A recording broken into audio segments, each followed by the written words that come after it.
എന്തിനാണ് ഈ ദിവസങ്ങൾ ഓർക്കുന്നത്? ആ ദിവസങ്ങൾ ഓർക്കുമ്പോൾ നമ്മുടെ ഈമാൻ വർദ്ധിക്കുകയാണ്. അല്ലാഹു തആല പ്രത്യേകമായ സഹായങ്ങൾ നൽകിയ മുൻകാലത്ത് കഴിഞ്ഞുപോയ മഹാരഥന്മാരായ വലിയ വലിയ മഹത്തുക്കളായ മുർസലീങ്ങൾ, അവരെ നേരിട്ടിടുന്ന ആളുകൾ, അവരെ അല്ലാഹു ഇല്ലായ്മ ചെയ്ത ദിവസങ്ങളെ നമ്മൾ ഓർക്കുമ്പോൾ ആരും സഹായിക്കാനില്ലാത്തിടത്ത് അല്ലാഹുവിന്റെ സഹായം എത്തും നമുക്ക് ബോധ്യമാവുകയാണ്. ആരാരും സഹായിക്കാനില്ലാത്തിടത്ത് അല്ലാഹു നമ്മെ സഹായിക്കും. അന്തിമമായ വിജയം അത് അല്ലാഹു തആല നൽകുന്നത് മുഅ്മിനീങ്ങൾക്കാണ് എന്ന ഒരു ദൃഢവിശ്വാസം നമ്മിലേക്ക് ആഴ്ന്നിറങ്ങാനുള്ള സഹായകമാണ്. വദക്കിറുഹും ബിഅയ്യാമില്ലാഹ്, അല്ലാഹുവിന്റെ ദിവസങ്ങളെ നിങ്ങൾ ഓർക്കണമെന്ന് അല്ലാഹു പറഞ്ഞതിന്റെ വിവക്ഷ നോക്കൂ സഹോദരങ്ങളെ. ബദറിൽ മഹാനായ സയ്യിദുനാ മുഹമ്മദുർ റസൂലുള്ളാഹ് സ്വല്ലല്ലാഹു അലൈഹി വസല്ലം, നബി സ്വല്ലല്ലാഹു അലൈഹി വസല്ലമ തങ്ങൾ നിരായുധരായ 313 സഹാബത്തുമാണ്.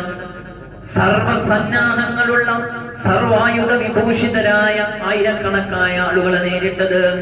അവിടെ വിജയം വരിച്ചത് നിങ്ങൾ ഓർക്കണം. കമ്മിൻ ഫിഅത്തിൻ ഖലീലത്തിൻ വലബത ഫിഅതൻ കസീറതൻ ബിഇദ്നില്ലാഹ്. പടച്ച റബ്ബിന്റെ കൽപ്പന പ്രകാരമാണ് നിങ്ങൾക്ക് അവിടെ വിജയം വരിക്കാൻ കഴിഞ്ഞത്. അല്ലാഹുവിന്റെ സഹായം കൊണ്ട് മാത്രമാണ് നിങ്ങൾക്ക് അവിടെ വിജയം വരിക്കാൻ കഴിഞ്ഞത് എന്ന് ഖുർആൻ ഓർമ്മപ്പെടുത്തുകയാണ്.